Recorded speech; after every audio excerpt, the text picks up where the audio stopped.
میرے آقا علیہ الصلوۃ والسلام نے اپنی انگلیوں سے ایک جو معجزہ دکھایا تھا، میں چاہتا ہوں ناظرین کو بھی سنائیے۔ اچھا، یہ جو معجزہ ہے اس میں 2 چیزیں عرض کروں گا۔ یہ جو نبی پاک صلی اللہ علیہ وآلہ وسلم کی مبارک انگلیوں سے پانی کے چشمے جاری ہوئے تھے، تو یہ واقعہ احادیث طیبہ کے اندر جو موجود ہے، یہ معجزہ تقریباً 13 مرتبہ ظاہر ہوا ہے۔ محدثین نے یہ لکھا ہے کہ تقریباً 13 مرتبہ یہ واقعہ پیش آیا۔ اللہ اکبر، ایک بات۔ اللہ اکبر۔ اچھا، دوسرا یہ کہ صلح حدیبیہ میں یہ جو پانی کے چشمے جاری ہوئے، اس کے بھی 3 واقعات ہیں، سبحان اللہ۔ اور یہ بخاری شریف کے اندر ہے۔ اس میں ایک یہ ہے کہ جب یہ حدیبیہ کے مقام پہ صحابہ کرام پہنچے تو وہاں ایک چھوٹا سا کنواں تھا، اس کا جب پانی اس کا لیا گیا تو کنواں خشک ہو گیا، تو صحابہ کرام نے عرض کی کہ یا رسول اللہ پانی خشک ہو گیا، ہم کیا کریں؟ تو نبی پاک صلی اللہ علیہ وآلہ وسلم نے اپنا تیر لیا اور تیر کو جو ہے آپ نے پانی کے اندر پھینک دیا، جو نیچے اس کا یعنی پیندا تھا اس میں پھینک دیا۔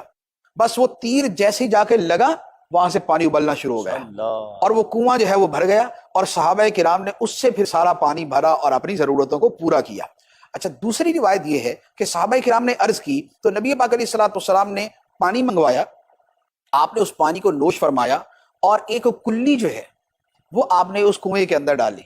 تو جب کلی اس کنویں میں گئی تو وہ کنواں جو ہے وہ ابل پڑا اور اس سے پانی جو ہے وہ جاری ہو گیا، اور صحابہ کرام نے اس سے اپنی ضرورت پوری کی۔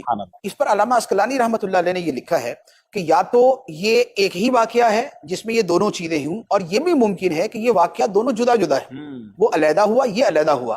اب اس کے ساتھ وہ تیسرا واقعہ ہے جس کی طرف آپ نے اشارہ کیا کہ صحابہ کرام نے عرض کی یا رسول اللہ صلی اللہ علیہ وسلم پانی ختم ہو گیا ہے، ہم نے وضو کرنا ہے، بعض نے غسل کرنا ہے، سواریوں نے پانی پینا ہے، ہم نے پانی پینا ہے، آٹا گوندنا ہے، یہ ساری چیزیں ہیں۔ تو نبی پاک علیہ الصلوۃ والسلام نے پانی جمع کیا اور وہ تھوڑا سا ایک پیالے کے برابر پانی ہوا، یا مشکیزے کے اندر تھوڑا سا ہوا، تو نبی پاک صلی اللہ علیہ وآلہ وسلم نے اس میں اپنی مبارک ہاتھ جو ہے وہ رکھا۔ جب آپ نے اپنا دست مبارک رکھا تو آپ کی یہ گھائیاں جسے کہتے ہیں، 2 انگلیوں کی درمیانی جگہ جو ہے، یہاں سے پانی کے چشمے جاری ہو گئے۔ تو یوں پانی کا چشمہ جاری ہوا اور وہ پانی جو ہے وہ اس سے ابلنا شروع ہوا۔ صحابہ کرام نے پانی بھرا، خود پیا، اپنے جانوروں کو پلایا، جنہوں نے غسل کرنا تھا انہوں نے غسل کیا، جنہوں نے وضو کرنا تھا انہوں نے وضو کیا، جنہوں نے مشکیزے بھرنے تھے انہوں نے مشکیزے بھرے، اور یہ سارے کا سارا سلسلہ جاری رہا۔ جب سب کی ضرورتیں پوری ہو گئی تو نبی پاک علیہ الصلوۃ والسلام نے اپنا دست مبارک کھینچ دیا اور وہ پانی کا جریان جو تھا وہ بند ہو گیا۔